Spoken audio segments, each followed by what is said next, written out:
এর চাইতে আরো চেহারা বেশি খারাপ করবে, কারণ তোমার একটা কলমের খোঁচায় আল্লামা সাঈদী 13 বছর জেল খেটেছে, তোমার একটা কলমের খোঁচায় আব্দুল কাদের মোল্লা ফাঁসিতে ঝুলেছে, তোমার একটা কলমের খোঁচায় মতিউর রহমান নিজামী ফাঁসিতে ঝুলেছে। আলেমদের বদদোয়া কাজে লাগবে না, লাগবে না, লাগবে না? অতীতেও লেগেছে, এখনো লাগবে, ভবিষ্যতেও লাগবে ইনশাল্লাহ। মাইলের পরে মাইল আমাকে তুলে দিয়েছে, তাহলে এদের সঙ্গে আমার কোনো রক্তের সম্পর্ক আছে? আমার সঙ্গে কি সম্পর্ক? দিনী ভাই। আপনারা এখানে যত লোক আছেন সব ভাইদের সঙ্গে আমার দিনী ভাই। আপন ভাই এখানে কেউ নেই, তবে আপন ভাই সাথে দিনী ভাইয়ের মর্যাদা বেশি। সব বক্তারা কায়া পাল্টাইছে, আমি জোর করে বলতে পারি কোন সমাজ জন্য কায়া পাল্টাইনি। বেলকুচির কোন একটা মাঠে আমাকে মোনাজাত করে চলে যেতে হয়েছিল, বৌড়া। সেই মাহফিলে এরকম 3-4 কোটি লোক ছিল না, সে মাহফিলের মাঠ টপে টপ ফুল। সোহেল ভাইয়ের আমি খাইলাম এক জায়গায়, গাড়ি রাখিছে কোন জায়গায় আল্লাহ ভালো জানে। ভ্যানে রিক্সায় এসে মাহফিলে আসতে কর্তৃপক্ষ বলতে শুধু মঞ্চ ওঠা যাবে না, গুলি ধরি না বসে আছে। আমি সেদিন বলেছিলাম একটা মাত্র শুধুমাত্র আধা ঘন্টা কথা বলবো না, অনুমতি হয়নি। মোনাজাত করেছিলাম শুধু রব্বানা যালামনা আনফুসানা, এর বেশি মোনাজাত করা যায়নি। সেই বিপদের দিনেও আমি আমার কায়া পাল্টাইনি, আমি আমার গতিতে চলেছিলাম। আল্লাহর কাছে দোয়া করবেন, আল্লাহ যে কদিন বাঁচাই রাখার জন্য গতির থেকে দুর্গতিতে না যায়, কারণ দুনিয়ায় চিরকাল বেঁচে থাকা। এখনো সেই সময় রসগুলো শুনে মানুষ এখনো কান্দে যে এই হুজুর কি মরে গেছে না বেঁচে আছে।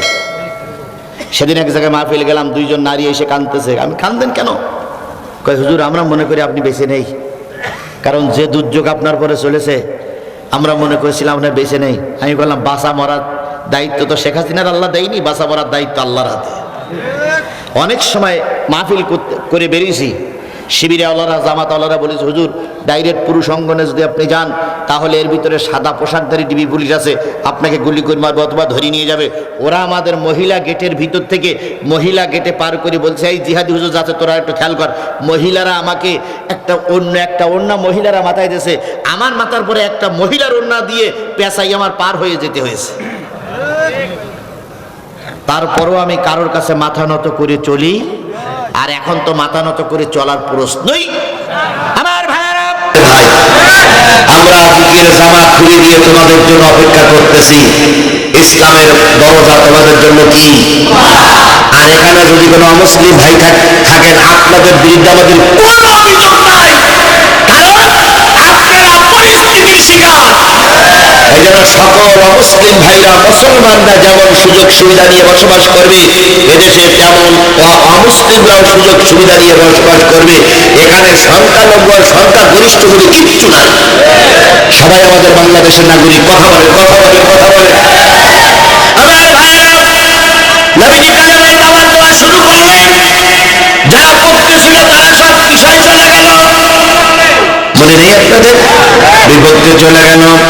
এই সংবাদ মদিনা পর্যন্ত চলে গেল। হারেসের ভাই জায়েদের চাচা মদিনার ইহুদি সরকারের টার্গেট নিল, যদি মোহাম্মদকে মেরে দিতে পারো এই সমাজ আমাদের ইহুদিদের দখলে থাকবে। তাই জায়েদের চাচা হারেসের ভাই একখানা তরবারি নিয়ে মদিনার থেকে হিজরত করে মদিনার থেকে হিজরত করে চলে আসছে মক্কায়। রাসূলকে কি করবে? হত্যা করবে। রাসূলের সামনে এসে বসে গেলেন, তরবারিটা কখন রেখেছেন? নবীজির হাঁটুর সঙ্গে হাঁটু লাগাই দাড়ি ধরে বলতেছে, দাড়ির ভিতরে হাত লাগাই বলতেছে, আপনি কি শেষ জামানার পয়গম্বর? আপনি বলে নতুন কালেমার দাওয়াত দিচ্ছেন, আপনি বলে নতুন ইসলাম প্রতিষ্ঠা করতেছেন, কাজটা কি ঠিক হচ্ছে? নবীজির সঙ্গে কথোপকথন করতে গিয়ে হঠাৎ করে লক্ষ্য করলেন নবীজির পিছনে একজন 25 বছরের টকটকে যুবক দাঁড়িয়ে আছে। ওই যুবকটার নাম কি? জায়েদ। যখন জায়েদের চাচা হারেসের ভাই রাসূলের দাড়ির পরে হাত দিচ্ছিলেন, তখন জায়েদ একখানা ছোট্ট লাঠি নিয়ে হাতের পরে একটু পুশ করে আঘাত করে বলতে চায়, দাড়ির থেকে হাত নামান, দাড়ির থেকে হাত নামান। কারণ রসুলের দাড়ি ধরে টানাটানি করাটাও রসুলের সম্মানের ক্ষতি, কথা বলেন। এই যখন একটু হুমকি আসলো, কথায় বলে সত্যের ভক্ত যত বড় ভাবেন তবে খালতো তত ভাইয়ের উপরে চেপে বলবে, একটু গরম হয় দেখে ফাইনাল ছেড়ে পালিয়ে চলে যাবে। আমরা একটু গরম কম হচ্ছে এই জন্য ওনারা মনে করতেছে এই তো হুজুরা কিছু বলে না, একটু দেরি করো, যে যা করতে চাও 12 তারিখের পরে রেজাল্ট দেবো। ইনশাআল্লাহ 12 তারিখের পরে রেজাল্ট আসবে, এর আগে রেজাল্ট দেবো না।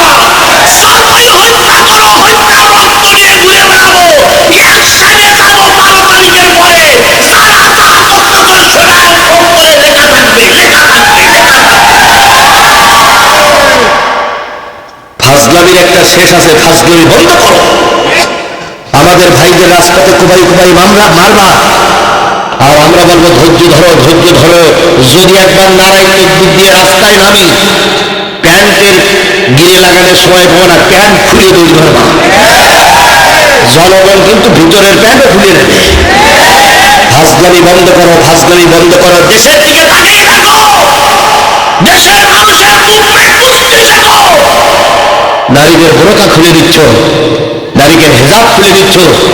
আর একজন বলেছে নারীরা যদি এভাবে করে মানুষের দ্বারে দ্বারে ঘুরে বেড়ায় তাহলে নারীদের ছায়া খুলে দেবে। যারা নারীদের ছায়া খুলে দিতে পারে, যারা নারীদের বোরকা খুলে টানাটানি করতে পারে, এরা নারী নির্যাতনকারী, কথা বলে ঠিক না ঠিক? ও আমার বোনেরা সিদ্ধান্ত নাও, এই নারী নির্যাতনকারীরা যদি আগুনে পুড়ে যায়, একদিন তোমার রাজপথে তোমার সতীর্থ দিয়ে টানাটানি করবে, টানাটানি করবে, টানাটানি।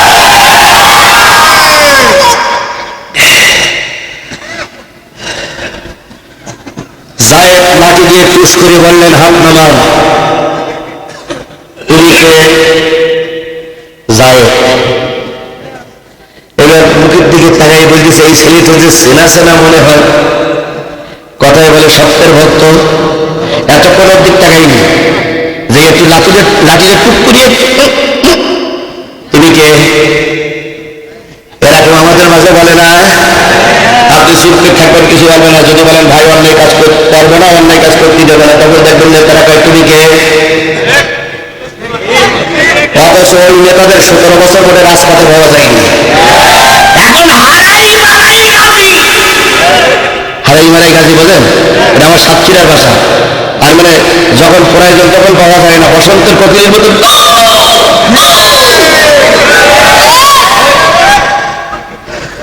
বসন্তের কোকিল ফাল্গুন মাসে ছাড়া পাওয়া যায় না, কথা বলেন, কথা বলে। এমন কিছু নেতা আছে সারা বছর পাওয়া যায় না, এখন সুযোগ আছে বলে একটুখানি লাঠি দিয়ে বলেন হাত নামান।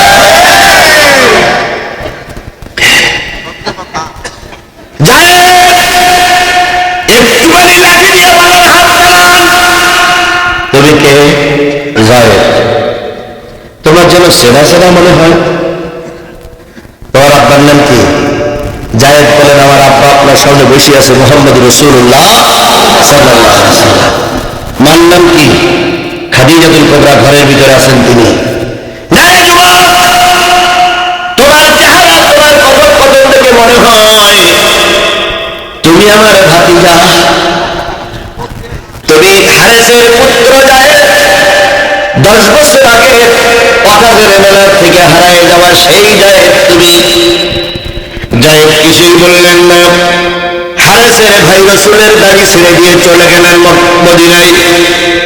ভাই আর ভাবি এদিকে বলতেছে, ও ভাই, 10 বছর আগে হারানো সেই জায়েদকে আমি খুঁজে পেয়েছি, চলো আমরা যাই।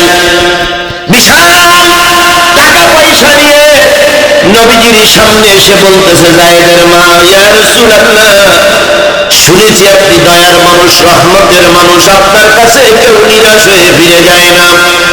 আপনার পিছনে যে যুবকটা দাঁড়িয়ে আছে, ওয়াকাদের মেলায় হারায় যাওয়া আমার সন্তান, সন্তানের মহব্বতে, সন্তানের বেদনায় 10 বছর কেঁদে কেঁদে আমার চোখ এখন বন্ধ হয়ে গেছে, চোখ অন্ধত্ব হয়ে গেছে। আমার স্বামী এখন কথা বলতে পারে না, বাক স্বাধীনতা তার নাই। দয়া করে এই টাকাগুলোর বিনিময়ে আমাদের হারিয়ে যাওয়া জায়েদকে আপনি আমাদের কাছে ফেরত দেন। নবীজি জায়েদের দিকে তাকায় বলতেছে, এই মহিলা চেনো?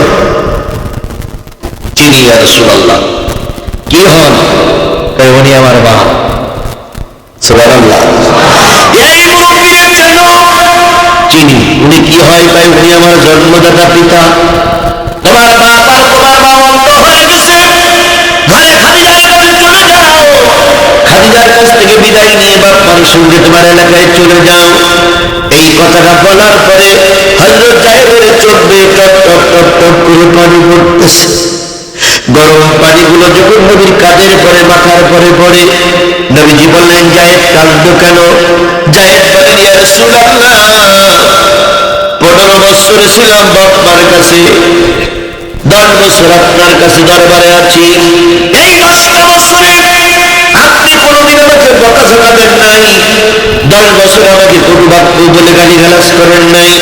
আপনি যা খেয়েছেন আমাকে তাই খাওয়াইছেন। আপনি যে মশারির ভিতরে থেকেছেন, আমাকে সেই মশারির ভিতরে থাকাইছেন। গাছ